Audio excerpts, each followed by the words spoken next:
Chairman of the Board and President of the Latino Coalition for Israel, and Senior Pastor of the New Wine Ministries in Cooper City.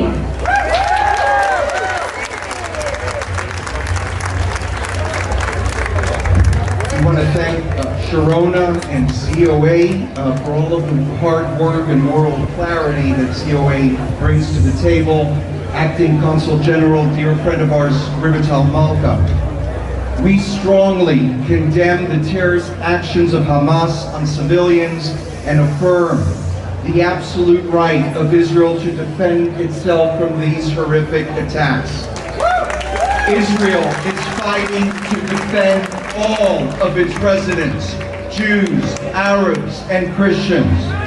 To quote Ambassador Gilad Erdan, Israel uses missiles to protect its children. Hamas uses children to protect its missiles. Yes!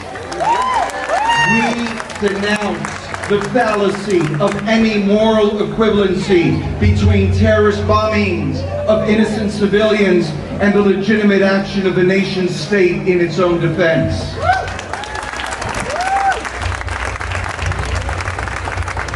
We are experiencing the current Gaza crisis in the middle of the United States having talks to bring Iran back to a negotiating table. This is not just an accident or a mere coincidence.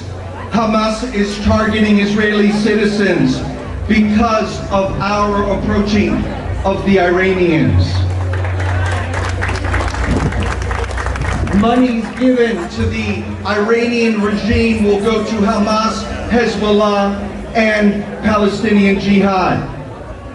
Representatives Omar, Tlaib, Alexandria Ocasio-Cortez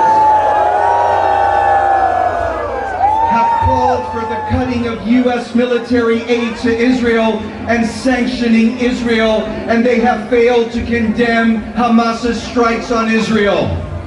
Anti-Semitism has no place in the U.S. Congress, and certainly not in the Foreign Affairs Committee of the United States House of Representatives. Every nation that has come against Israel and the Jewish people throughout century has suffered the consequences of its actions.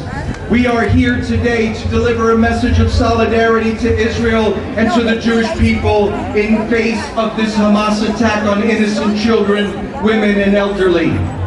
We are starting and helping rallies throughout the United States of Christians and Jews getting together in support of Israel. We are here standing united with Israel and declare never again, we will not remain silent in the face of terrorist attacks against Israel. The nation of Israel lives now and forevermore. God bless Israel and God bless the United States of America.